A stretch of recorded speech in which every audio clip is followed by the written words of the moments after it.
Qu'est-ce qui vous vient à l'esprit lorsque vous pensez à Dubaï? Des supercars partout, des gratte-ciel incroyables, des influenceurs, de l'argent, des méga-projets fous et des hôtels 7 étoiles et un grand centre international. Mais aujourd'hui, quelque chose a changé et après avoir fonctionné à merveille pendant des décennies, le moteur économique de Dubaï est pour la première fois en danger. Et si l'émirat veut survivre, il doit changer radicalement et très rapidement. Quel est donc ce changement dont très peu de gens parlent? Et que va faire Dubaï pour se sauver? Pour comprendre les problèmes auxquels Dubaï est confronté, il faut d'abord comprendre comment la ville est devenue si riche. Et cela commence dans les années 1960. À l'époque, Dubaï était une petite ville de pêcheurs pauvres et sans importance qui ne ressemblait en rien à la ville que nous connaissons aujourd'hui. Mais deux événements majeurs se sont produits. Tout d'abord, comme dans de nombreux endroits autour du golfe Persique, Dubaï a trouvé du pétrole. Et même si ses réserves de pétrole étaient très faibles par rapport aux autres endroits de la région, cela signifiait que la petite ville avait soudainement beaucoup d'argent à sa disposition. Ensuite, Dubaï a eu un nouveau dirigeant, le cheikh Rachid bin Saïd Al Maktoum, qui a eu la vision de Dubaï telle que nous la connaissons. Très tôt, le cheikh s'est rendu compte que les réserves de pétrole de Dubaï n'étaient pas assez importantes pour durer très longtemps. Et c'est pourquoi il a utilisé la majeure partie de l'argent du pétrole pour commencer rapidement à construire les infrastructures dont Dubaï avait besoin pour se connecter au reste du monde. Dubaï a obtenu un aéroport, de nouvelles routes et des hôtels. Elle était en bonne voie pour devenir la destination touristique qu'elle est aujourd'hui. Mais ensuite, tout a changé pour Dubaï. La décision d'investir l'argent du pétrole dans les infrastructures s'est avérée brillante. En effet, jusqu'alors, une autre ville du Moyen-Orient occupait essentiellement la position qu'occupe Dubaï aujourd'hui. Une ville où les entreprises occidentales avaient leur siège régional. Une ville avec des restaurants chics et des magasins de luxe, où les riches et les puissants de la région se rendaient pour s'amuser et dépenser leur argent. À l'époque, cette ville était la capitale du Liban, Beyrouth. Également connue comme le Paris du Moyen-Orient, mais dans les années 1970, les choses ont radicalement changé lorsque la guerre civile libanaise a éclaté. Tout à coup, Beyrouth n'était plus sur la carte, et la capitale multiculturelle du luxe, du plaisir et de l'argent de la région était vide. Dubaï savait que c'était sa chance.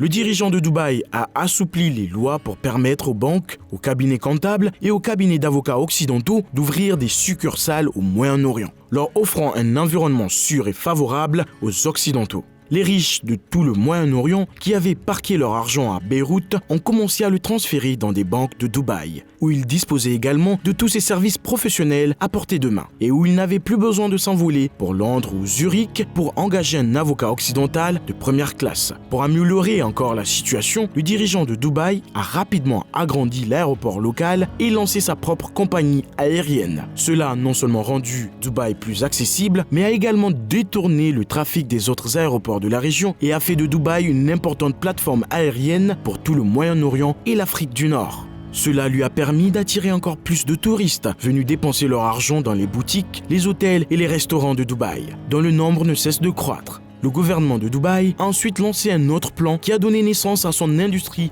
la plus importante, l'immobilier.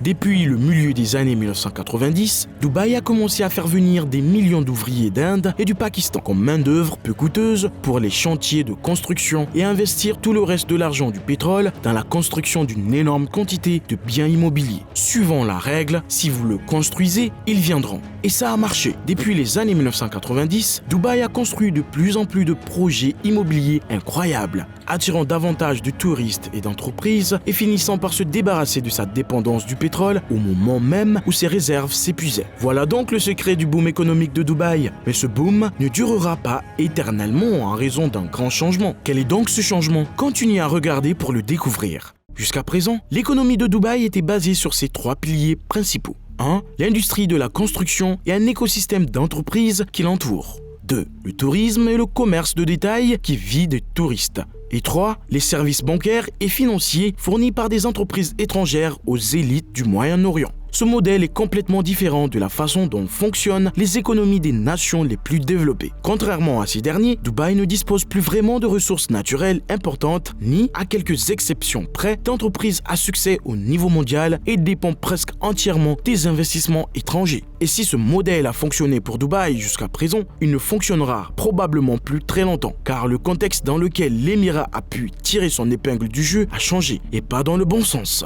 Le fait est que Dubaï a eu à la fois de la chance et de la malchance de ne pas avoir autant de pétrole que les autres villes du Golfe. D'une part, cela signifiait qu'elle devait travailler dur pour obtenir de l'argent par différents moyens. Mais d'autre part, c'était un gros avantage, puisque tous les pays du Golfe dépensaient leur argent du pétrole à Dubaï. La ville n'avait pratiquement aucune concurrence dans ce qu'elle offrait. Mais cette situation est en train de changer, et ce, incroyablement vite.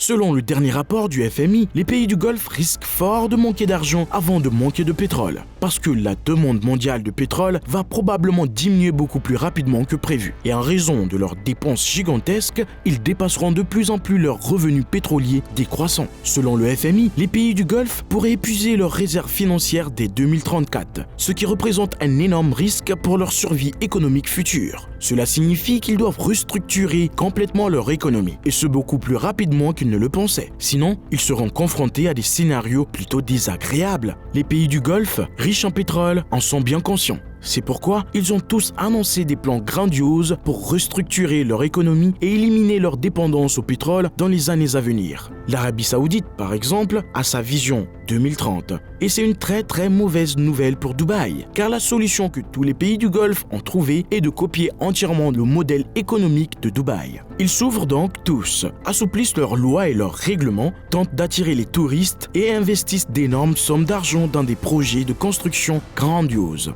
En gros, tout ce que Dubaï fait déjà avec succès depuis des décennies. Mais cela signifie que Dubaï ne sera plus le seul pays de la région à offrir tout cela. Au lieu de tout cela, tous ses voisins vont essayer de faire la même chose. En gros, cela signifie que l'offre et la demande dans le Golfe vont complètement changer dans les années à venir, avec de graves conséquences pour Dubaï.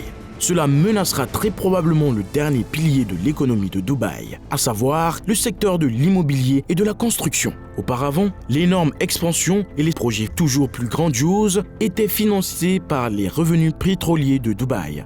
Mais maintenant que le pétrole n'est plus là, le secteur de l'immobilier dépend de l'argent qui vient principalement de l'étranger. Soit d'investisseurs qui payent pour le développement de nouveaux biens immobiliers, soit de personnes qui achètent ensuite ces biens, souvent aussi à titre d'investissement. Naturellement, ce système ne fonctionnera que si l'argent continue d'arriver. Et bien que cela s'applique à tout marché immobilier, où que ce soit, à Dubaï, cela prend des proportions extrêmes en raison de l'ampleur de la construction. Avec 3,5 millions d'habitants, Dubaï construit en moyenne plus de logements que Londres et New York réunis. Ce déséquilibre est encore accentué par le fait que 90% de la population de Dubaï est constituée d'étrangers venus y travailler. Et comme il leur est pratiquement impossible d'obtenir la citoyenneté émirati, ils partiront un jour. Ce qui signifie que A. La plupart des appartements à Dubaï sont achetés en tant qu'investissement temporaire plutôt qu'en vue d'une accession à la propriété à vie. Et B. La population locale ne pourra jamais soutenir la demande, ce qui rend l'ensemble du secteur extrêmement vulnérable si les performances des deux autres piliers de l'économie de Dubaï se détériorent et que l'attrait de Dubaï en tant qu'endroit où travailler et investir son argent disparaît. Le secteur immobilier va également s'effondrer. Le plan sauvetage. L'avantage de Dubaï est qu'il dispose d'une direction assez compétente qui a déjà montré qu'elle était capable de réflexion stratégique et de prévoir l'avenir. Et ils sont très conscients de la situation déplorable dans laquelle se trouve Dubaï. Ils s'efforcent donc activement de reconstruire complètement le modèle économique de Dubaï avant de se heurter au mur. C'est pourquoi, en janvier de cette année, ils ont annoncé leur nouvelle vision économique.